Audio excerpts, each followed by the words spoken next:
ഇന്ധന ചെലവുകൾ മാറ്റി ചിന്തിപ്പിച്ചു തുടങ്ങിയ ഇടങ്ങളിൽ നിന്ന് ഇലക്ട്രിക് വാഹനങ്ങൾ ഒരുപാട് ദൂരം മുന്നോട്ട് പോയി കഴിഞ്ഞു. ഇപ്പോൾ വിപണി കീഴടക്കുന്ന ഇലക്ട്രിക് വാഹന ഉൽപാദനത്തിനായി ആഗോള ഭീമന്മാർ തമ്മിൽ മത്സരയോട്ടത്തിലാണ്. കമ്പ്യൂട്ടർ വിപ്ലവം പോലെ ഇനി ലോകം സാക്ഷ്യം വഹിക്കാൻ ഒരുങ്ങുന്നത് ഇലക്ട്രിക് വാഹന വിപ്ലവത്തിനാണ്. കാര്യക്ഷമതയിലും വേഗതയിലും മറ്റ് വാഹനങ്ങളോട് കിടപിടിച്ചു തുടങ്ങിയതോടെ ഇലക്ട്രിക് വാഹന വിപ്ലവത്തിലേക്കാണ് ലോകം.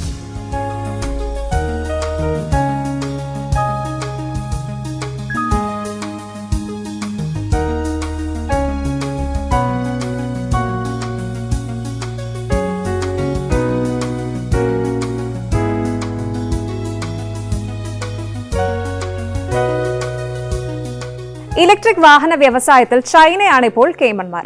ആഗോളതലത്തിൽ വൈദ്യുത വാഹനങ്ങളുടെ 60% ഉൽപാദനം ചൈനയിലുമാണ്.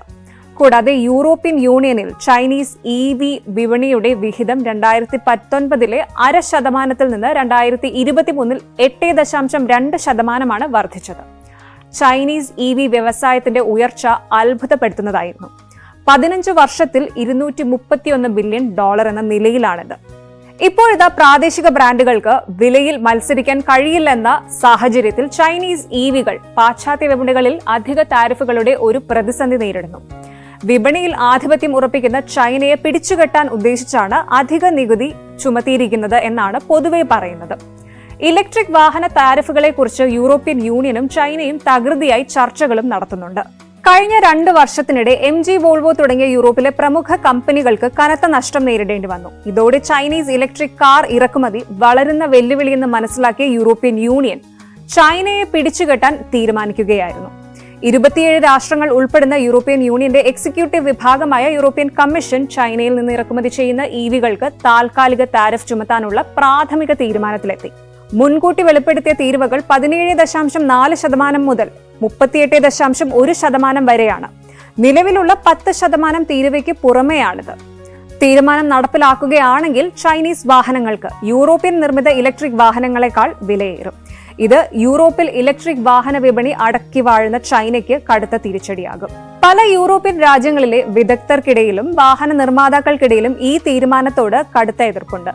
ചൈനീസ് ഇലക്ട്രിക് വാഹനങ്ങളുടെ ഇറക്കുമതിക്ക് അധിക നികുതി ചുമത്താനുള്ള യൂറോപ്യൻ യൂണിയന്റെ പദ്ധതി വിഡ്ഢിത്തമാണ് എന്ന് ചൈന സെൻട്രൽ ടെലിവിഷന് നൽകിയ അഭിമുഖത്തിൽ മൊബിലിറ്റിയിൽ ശ്രദ്ധ കേന്ദ്രീകരിക്കുന്ന ഒരു ഗവേഷണ കമ്പനിയായ ബോച്ചുമിലെ സെന്റർ ഫോർ ഓട്ടോമോട്ടീവ് റിസർച്ചിന്റെ ഡയറക്ടർ ഫെർഡിനാൻഡ് ഡൂഡൻഹോഫർ പറയുന്നു. കുറഞ്ഞ കാർബൺ നിരക്കിനും ന്യായമായ വ്യാപാര അന്തരീക്ഷത്തിനും ഒരുപോലെ തിരിച്ചടിയാകും ഈ തീരുമാനമെന്ന് ഡൂഡൻഹോഫർ പറയുന്നുണ്ട്. താരിഫ് ചുമത്തുന്നത് തെറ്റും ഏകപക്ഷീയവുമാണ്. താരിഫ് തടസ്സങ്ങൾ സൃഷ്ടിക്കുമെന്നും ഡൂഡൻഹോഫർ പറയുന്നു.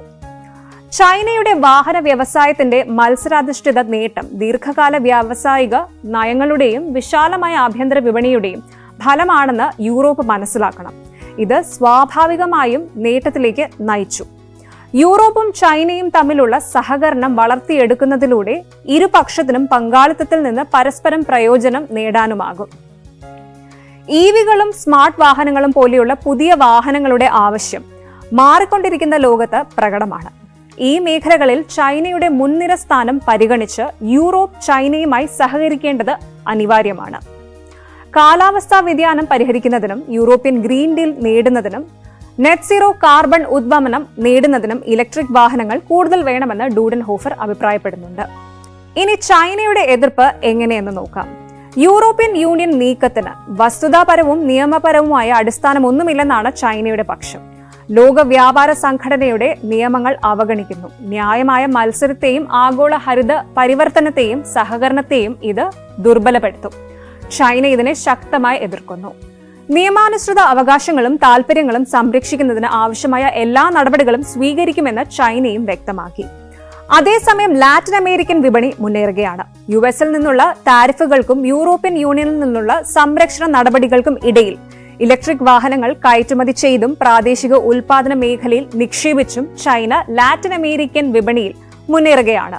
വില കുറഞ്ഞ ചൈനീസ് EVകളുടെ കയറ്റുമതി ഗണ്യമായി വർദ്ധിച്ചു. പ്രത്യേകിച്ചും ബ്രസീലിലും മെക്സിക്കോയും പോലുള്ള രാജ്യങ്ങളിൽ. ഈ രാജ്യങ്ങളിൽ കമ്പനികൾ പ്രാദേശിക ഗവേഷണ വികസനം, ഉൽപാദനം, വിൽപ്പന കേന്ദ്രങ്ങൾ സ്ഥാപിച്ചിട്ടുമുണ്ട്. ലാറ്റിൻ അമേരിക്കയിലെ EV കൂടാതെ ലിഥിയം ഖനന വ്യവസായങ്ങളിലെ ചൈനയുടെ വളർച്ച, EVയുടെ ഉപയോഗം, എമിഷൻ പ്രൊജക്ഷനുകളും ഉൾപ്പെടെ ഈ മേഖലയ്ക്ക് കാര്യമായ പ്രത്യാഘാതങ്ങൾ ഉണ്ടാക്കും. വിപുലീകരിച്ച ലിഥിയം ഖനനത്തിന്റെ പാരിസ്ഥിതികവും സാമൂഹികവുമായ പ്രത്യാഘാതങ്ങൾ ഇതുവരെ പൂർണ്ണമായി തിരിച്ചറിഞ്ഞിട്ടുമില്ല. എന്തായാലും വിപ്ലവത്തിലേക്കുള്ള പാതയിൽ ഫുൾ ചാർജോടെ അമിത വേഗത്തിലാണ് ലോകത്തെ ഇലക്ട്രിക് വാഹന വിപണി. പ്രതിഷേധം കത്തി എരിഞ്ഞമർന്ന് കെനിയൻ പ്രസിഡന്റിന്റെ വിവാദ തീരുമാനം.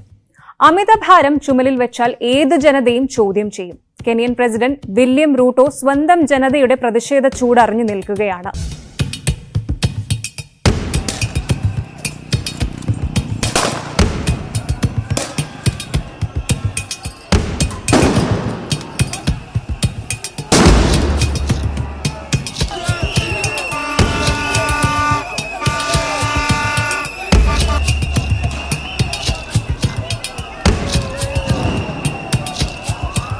(2024) ധനകാര്യ ബില്ലിന് അംഗീകാരം നൽകാൻ പാർലമെന്റ് അംഗങ്ങൾ വോട്ട് ചെയ്തതിനെ തുടർന്ന് കെനിയയിൽ പ്രതിഷേധം ആളിക്കത്തുകയാണ്. ഫിനാൻസ് ബിൽ വിരുദ്ധ പ്രതിഷേധങ്ങൾ ഒട്ടും വൈകാതെ അക്രമാസക്തമാവുകയും ചെയ്തു. പ്രതിഷേധങ്ങൾ കെനിയയുടെ ഗെയിം ചേഞ്ചർ ആവുകയാണോ? എന്തുകൊണ്ടാണ് റൂട്ടോ പുതിയ നികുതികൾ നിർദ്ദേശിക്കുന്നത്? 2024 മെയ് മാസത്തിൽ കെനിയൻ പ്രസിഡന്റ് വില്യം റൂട്ടോ അവതരിപ്പിച്ച ധനകാര്യ ബിൽ 2024 ആണ് ഈ പ്രതിഷേധങ്ങളുടെ ഒക്കെ തുടക്കം.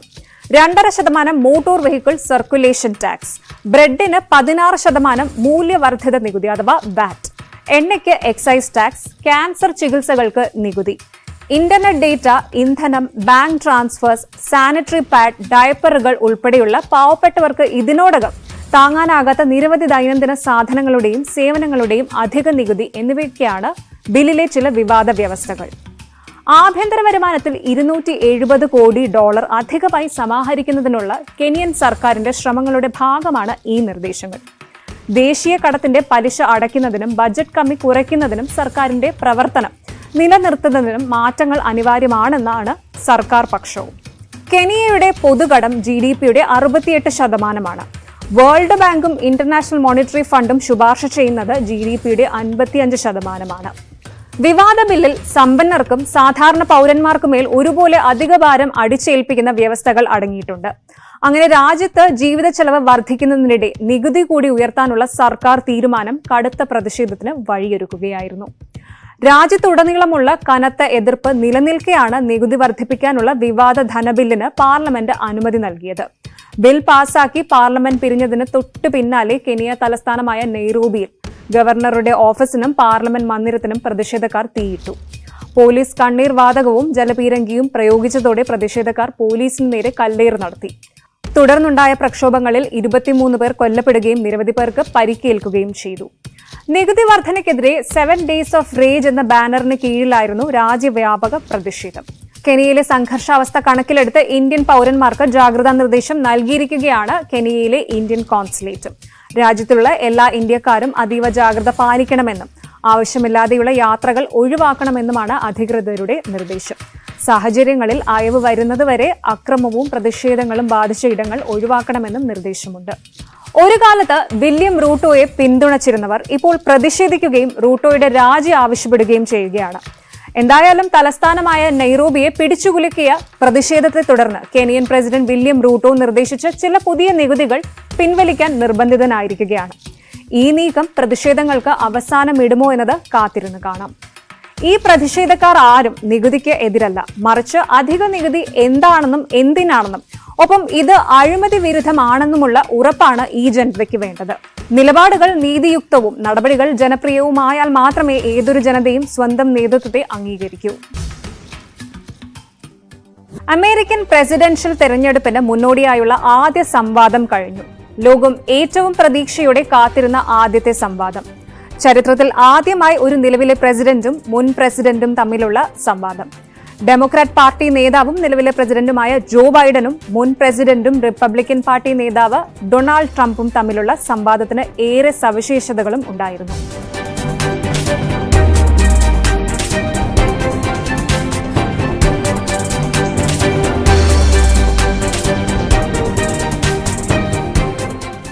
പരസ്പരം നോക്കാതെയും ഷേക്ക് ഹാൻഡ് ചെയ്യാതെയും ആരംഭിച്ച സംവാദത്തിൽ വിവിധ സാമ്പത്തിക സാമൂഹിക പ്രശ്നങ്ങൾ ചർച്ചാ വിഷയമായി. CNN സംഘടിപ്പിച്ച 1 മണിക്കൂർ 40 മിനിറ്റ് ദൈർഘ്യമുണ്ടായിരുന്ന ജേക്ക് ടാപ്പറും ഡാന ബാഷും മോഡറേറ്റ് ചെയ്ത സംവാദത്തിന് പ്രേക്ഷകരോ മുൻകൂട്ടി എഴുതിയ കുറിപ്പുകളോ ഓപ്പണിംഗ് സ്റ്റേറ്റ്മെന്റുകളോ ഒന്നും ഉണ്ടായിരുന്നില്ല. ഇതും ശ്രദ്ധേയമാണ്. ഒരു പ്രത്യേക നിയമം കൂടി ഉണ്ടായിരുന്നു. ടേൺ ആവാതെ ഒരാൾക്ക് സംസാരിക്കാൻ കഴിയില്ല. ഇനി സംസാരിച്ചാലും അത് പ്രശ്നമല്ല, കാരണം ടേൺ അല്ലാത്ത പക്ഷം മൈക്രോഫോണുകൾ മ്യൂട്ടായിരിക്കും. US പ്രസിഡന്റ് സ്ഥാനത്തേക്ക് മത്സരിച്ചിട്ടുള്ളതിൽ വെച്ച് ഏറ്റവും പ്രായം കൂടിയ 2 സ്ഥാനാർത്ഥികൾ. 81-കാരനായ ബൈഡനും 78-കാരനായ റിപ്പബ്ലിക്കൻ നോമിനി ട്രംപും തമ്മിലുള്ള സംവാദം ജൂൺ 27-ന് നടന്നു. ഒരാൾ തന്റെ എതിരാളിയെ അവിവേകിയാണെന്നും ജനാധിപത്യത്തിന് അപകടമാണെന്നും ആരോപിച്ചപ്പോൾ മറ്റൊരാൾ തന്റെ എതിരാളി വൃദ്ധനും അഴിമതിക്കാരനുമാണെന്ന് ആരോപിച്ചു. നിർണായകമായ ഈ സംവാദം US പ്രസിഡന്റ് ജോ ബൈഡന് തന്റെ 81-ാം വയസ്സിൽ മറ്റൊരു ടേമിലെ പ്രസിഡന്റ് കാലാവധിയുടെ റിസ്കുകൾ കൈകാര്യം ചെയ്യാൻ ശാരീരികമായും മാനസികമായും താൻ യോഗ്യനാണെന്ന് തെളിയിക്കാനുള്ള വലിയൊരു അവസരമായിരുന്നു. ശക്തമായ നീക്കങ്ങളോടെ പല ആശങ്കകളും സംശയങ്ങളും തകർത്ത് നയപരമായ വിഷയങ്ങളിൽ വോട്ടർമാരുടെ ശ്രദ്ധ കേന്ദ്രീകരിക്കാനാണ് ബൈഡൻ ശ്രമിച്ചത്. എന്നാൽ പാളിപ്പോയാൽ പ്രകടനം ധനസമാഹരണത്തെ തടസ്സപ്പെടുത്തുകയും വോട്ടെടുപ്പിൽ ട്രംപിനെ കൂടുതൽ മുന്നോട്ട് നയിക്കുകയും ചെയ്യും. അതേസമയം ട്രംപിന് തന്റെ നിയമപ്രശ്നങ്ങളാണ് ഏറ്റവും വലിയ വെല്ലുവിളി. 34 വ്യത്യസ്ത കേസുകളിലാണ് ട്രംപ് കുറ്റക്കാരനാണെന്ന് കണ്ടെത്തിയത്. വൈറ്റ് ഹൌസിലെ ആദ്യത്തെ കുറ്റവാളി ട്രംപ് ആയിരിക്കുമെന്നായിരുന്നു ട്രംപിനെ ലക്ഷ്യമിട്ട് ബൈഡൻ പറഞ്ഞത്. ട്രംപിനെതിരായ കേസുകൾ ബൈഡൻ ചൂണ്ടിക്കാട്ടിയപ്പോൾ ബൈഡന്റെ മകൻ ഹണ്ടർ ബൈഡന്റെ പോലീസ് കേസും ഒപ്പം ബൈഡന്റെ ഭരണപരമായ പരാജയങ്ങളും ട്രംപ് വജ്രായുധമാക്കുകയായിരുന്നു. ട്രംപ് വിലക്കയറ്റത്തിൽ രൂക്ഷമായി ബൈഡനെ വിമർശിച്ചപ്പോൾ ട്രംപിന്റെ ഭരണകാലയളവിൽ ജനങ്ങൾക്ക് സംഭവിച്ച തൊഴിൽ നഷ്ടങ്ങൾ ചൂണ്ടിക്കാട്ടിയാണ് ബൈഡൻ തിരിച്ചടിച്ചത്. ജോ ബൈഡൻ അമേരിക്കൻ പ്രസിഡന്റ് സ്ഥാനത്തെത്തിയ ആദ്യ വർഷത്തിൽ തന്നെ അഫ്ഗാനിസ്ഥാനിൽ നിന്നുള്ള US സേനയുടെ പിന്മാറ്റം രാജ്യത്തിന്റെ ചരിത്രത്തിലെ തന്നെ ഏറ്റവും ലജ്ജാകരമായ ദിവസമാണെന്നും ട്രംപ് ആരോപിച്ചു. ട്രംപിന്റെ കാലയളവിൽ സാമ്പത്തികമായി പിന്നോട്ടായിരുന്ന ഇറാൻ ബൈഡന്റെ കാലത്ത് സാമ്പത്തികമായി ശക്തി പ്രാപിച്ചുവെന്നും ഇത് ഹമാസിന് സഹായകരമാവുകയും തുടർന്ന് ഇസ്രായേൽ ആക്രമണത്തിലേക്ക് നയിക്കുകയും ചെയ്തുവെന്നും ട്രംപ് പറയുന്നു. അതിർത്തി സുരക്ഷ, കുടിയേറ്റം, സാമ്പത്തിക പ്രശ്നങ്ങൾ, സ്ഥാനാർത്ഥികളുടെ പ്രായത്തെയും ആരോഗ്യത്തെയും കുറിച്ചുള്ള ആശങ്കകൾ, വിദേശ നയം, അമേരിക്കൻ ജനാധിപത്യത്തിന്റെ നിലവിലെ അവസ്ഥ, റഷ്യ-യുക്രൈൻ യുദ്ധവും ഇസ്രായേൽ പാലസ്തീൻ യുദ്ധം തുടങ്ങിയ അന്താരാഷ്ട്ര പ്രതിസന്ധികൾ സംവാദത്തിൽ ചർച്ചാ വിഷയമായി. പ്രസിഡന്റ് താനായിരുന്നുവെങ്കിൽ യുക്രൈൻ യുദ്ധം നടക്കുമായിരുന്നില്ല എന്നും താൻ വിജയിച്ചാൽ ഓഫീസിൽ എത്തുന്നതിന് മുമ്പ് തന്നെ യുദ്ധം തീർക്കുമെന്നും ട്രംപ് പറയുന്നു. റഷ്യ-യുക്രൈൻ യുദ്ധം അവസാനിപ്പിക്കാൻ ബൈഡൻ ഒന്നും ചെയ്തിട്ടില്ലെന്നും പകരം റഷ്യയെ യുദ്ധത്തിന് പ്രേരിപ്പിക്കുന്നതായും ട്രംപ് ആരോപിക്കുന്നുണ്ട്. അതേസമയം ഇസ്രായേൽ ഹമാസ് യുദ്ധം തുടരാൻ ഹമാസിനെ അനുവദിക്കില്ലെന്ന് ബൈഡൻ പ്രഖ്യാപിച്ചതിനൊപ്പം ബിൻ ലാദന്റെ കാര്യത്തിൽ എന്ത് നിലപാടാണോ എടുത്തത് അത് തന്നെയായിരിക്കും ഹമാസിന്റെ കാര്യത്തിലും ഉണ്ടാകുന്നതെന്നും ബൈഡൻ പറയുന്നു. എന്നാൽ ഗസയിൽ യുദ്ധം അവസാനിപ്പിക്കാൻ സ്വതന്ത്ര പലസ്തീൻ രാഷ്ട്രത്തെ പിന്തുണയ്ക്കുമോ എന്ന ചോദ്യത്തോട് ഡൊണാൾഡ് ട്രംപ് മൗനം പാലിക്കുകയായിരുന്നു. കൂടാതെ കാലാവസ്ഥ, ഗർഭചിത്രാവകാശം തുടങ്ങിയ വിഷയങ്ങളും ചർച്ചാ വിഷയമായിരുന്നു. ബൈഡനും ട്രംപും തമ്മിലുള്ള അടുത്ത സംവാദം സെപ്റ്റംബർ 10-ന് നടക്കും. ABC ന്യൂസാണ് ഇതിന് ആതിഥേയത്വം വഹിക്കുന്നത്. ആഗോള നയങ്ങളെ തന്നെ സ്വാധീനിക്കാൻ ശേഷിയുള്ള തെരഞ്ഞെടുപ്പിന്റെ അടുത്ത സംവാദത്തിലേക്ക് ഉറ്റുനോക്കുകയാണ് ലോകവും.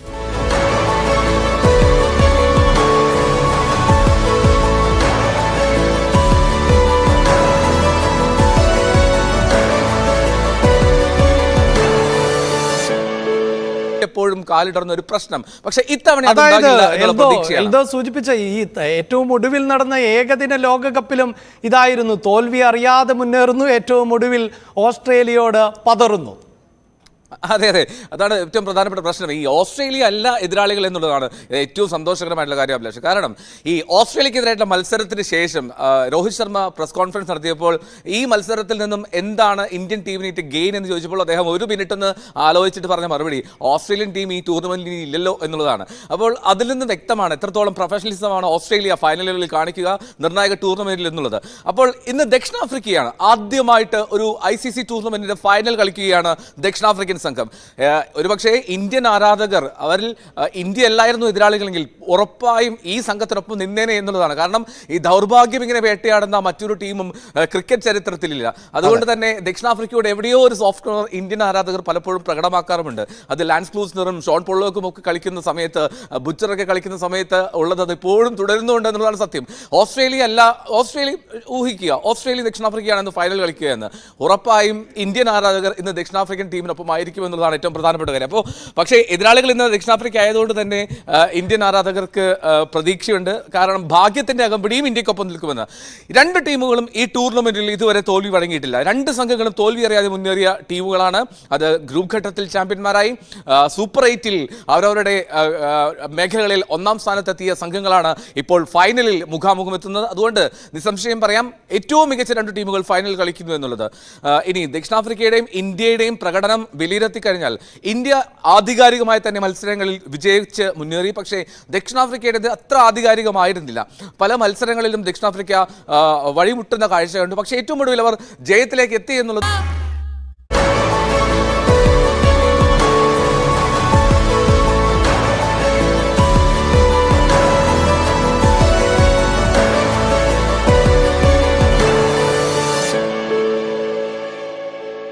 ഒരു വൻ നഗരം പൊടുന്നനെ കടലിനടിയിലായാൽ എന്താകും അവസ്ഥ? ഏത് നിമിഷവും ഇത് ഇന്തോനേഷ്യയിൽ സംഭവിക്കാൻ സാധ്യതയുണ്ട്. ഇന്തോനേഷ്യ $35 ബില്യൺ ചിലവാക്കി പുതിയ തലസ്ഥാനം നിർമ്മിക്കുകയാണ്. അപ്പോൾ ജക്കാർത്ത?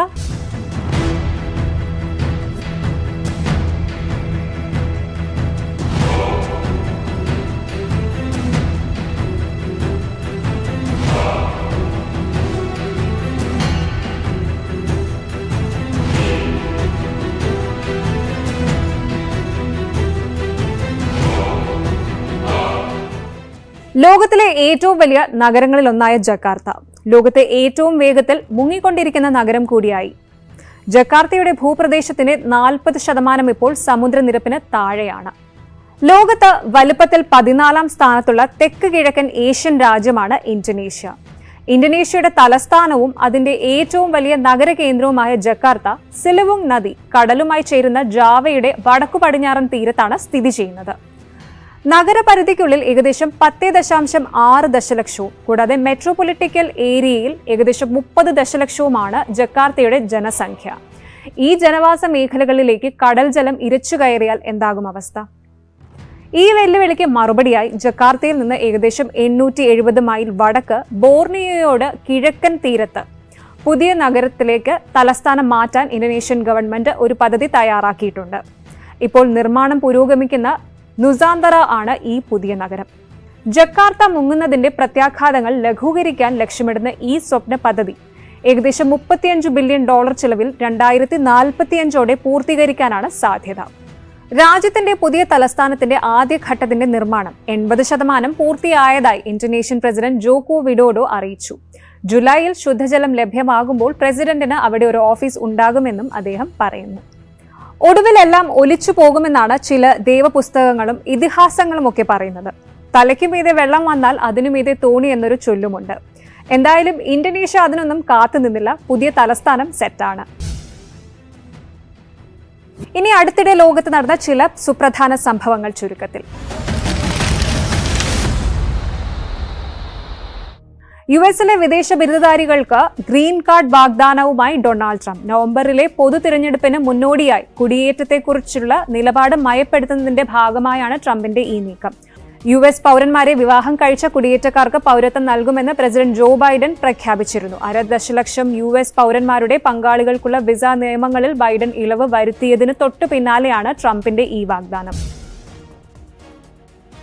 റഷ്യ ഉത്തര കൊറിയ കരാറിന് പിന്നാലെ യുക്രൈനിനുള്ള ആയുധ കൈമാറ്റം ദക്ഷിണ കൊറിയയുടെ പരിഗണനയിൽ. ശീതയുദ്ധം അവസാനിച്ചതിനു ശേഷം മോസ്കോയും പോങ്യാങ്ങും തമ്മിലുള്ള ഏറ്റവും ശക്തമായ ബന്ധത്തെ അടയാളപ്പെടുത്താൻ കഴിയുമെന്ന് നിരീക്ഷകർ അഭിപ്രായപ്പെട്ട കരാറിന്റെ വിശദാംശങ്ങൾ ഉത്തര കൊറിയയുടെ സ്റ്റേറ്റ് മീഡിയ പുറത്തുവിട്ട് മണിക്കൂറുകൾക്ക് ശേഷമാണ് ദക്ഷിണ കൊറിയയുടെ ഈ പ്രസ്താവന.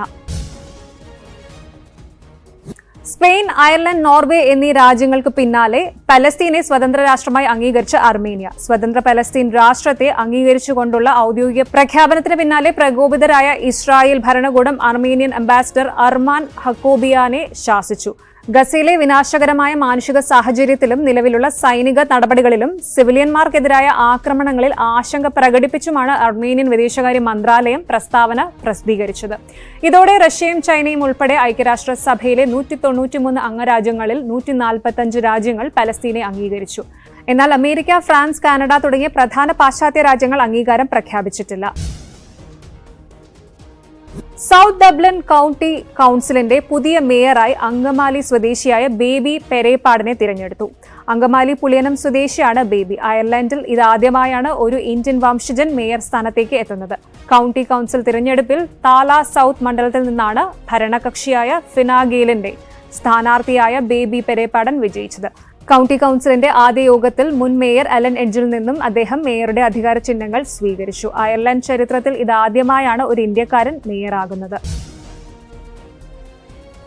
യുക്രൈൻ അധിനിവേശത്തിലെ യുദ്ധക്കുറ്റങ്ങൾക്ക് റഷ്യയുടെ മുൻ പ്രതിരോധ മന്ത്രിയും പുടിന്റെ അടുത്ത അനുയായിയുമായ സെർഗേ ഷോയ്ഗു, ജനറൽ വലേറി ഗെറാസിമോവ് എന്നിവർക്കെതിരെ രാജ്യാന്തര ക്രിമിനൽ കോടതി അറസ്റ്റ് വാറന്റ് പുറപ്പെടുവിച്ചു. യുക്രൈനിലെ വൈദ്യുതി ഉൽപാദന കേന്ദ്രങ്ങൾ തകർത്തതാണ് പ്രധാന കുറ്റം.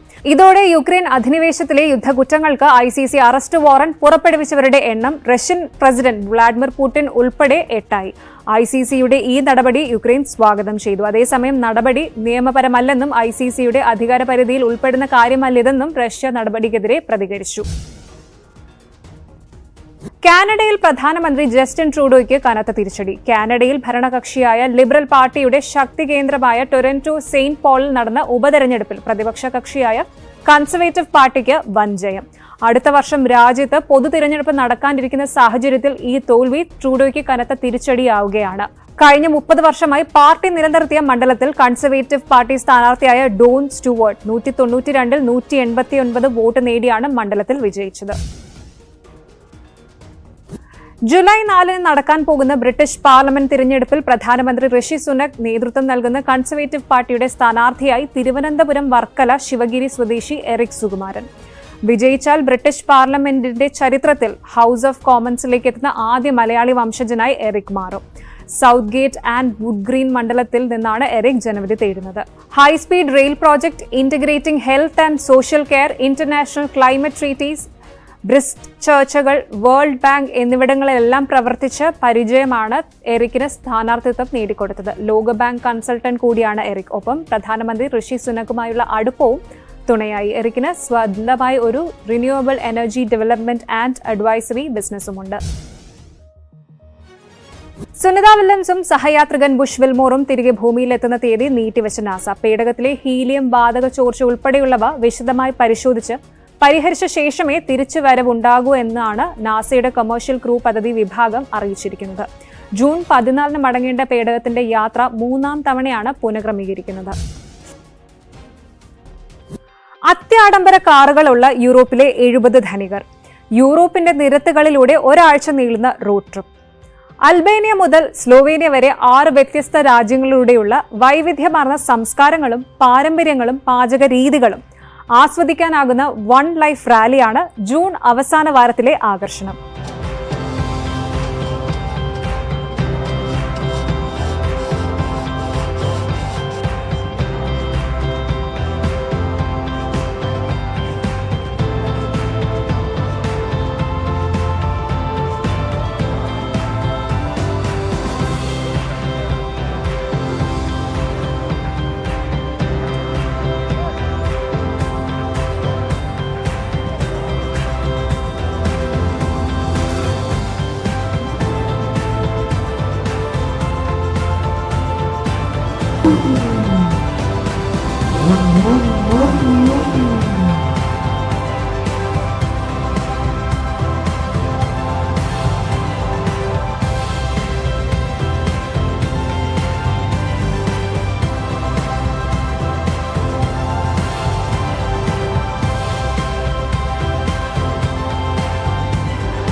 കാറുകളോട് അടങ്ങാത്ത അഭിനിവേശമുള്ള 200 പേരെ കണ്ടെത്തിയാണ് ഈ ഉദ്യമം. വൺ ലൈഫ് റാലി വെബ്സൈറ്റിലൂടെയാണ് കാർ പ്രേമികളെ കൂട്ടിയിണക്കുന്നത്. വെറുതെ കാർ ഓടിച്ച് കറങ്ങി നടക്കലല്ല, ഇതൊരു സന്നദ്ധ പ്രവർത്തനം കൂടിയാണ്. റാലിയിലൂടെ കണ്ടെത്തുന്ന പണം കുട്ടികൾക്കായി വിനിയോഗിക്കും.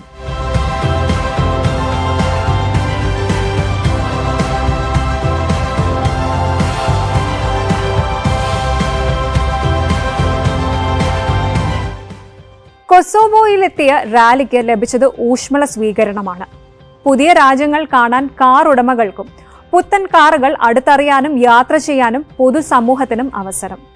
വൺ ലൈഫ് റാലി ത്രില്ലാണെന്നും പങ്കെടുക്കുന്നവരും കണ്ടുനിന്നവരും ഒരുപോലെ സമ്മതിക്കുന്നു. സ്ലൊവാനിയയും സെർബിയയും ഒക്കെയാണ് റാലിയുടെ അടുത്ത ലക്ഷ്യം.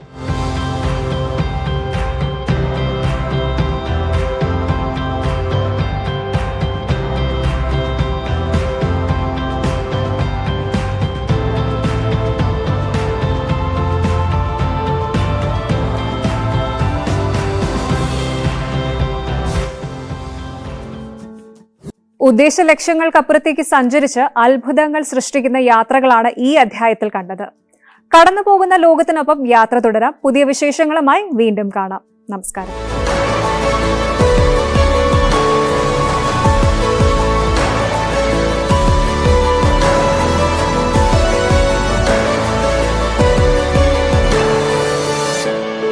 ഇനി മറ്റൊരു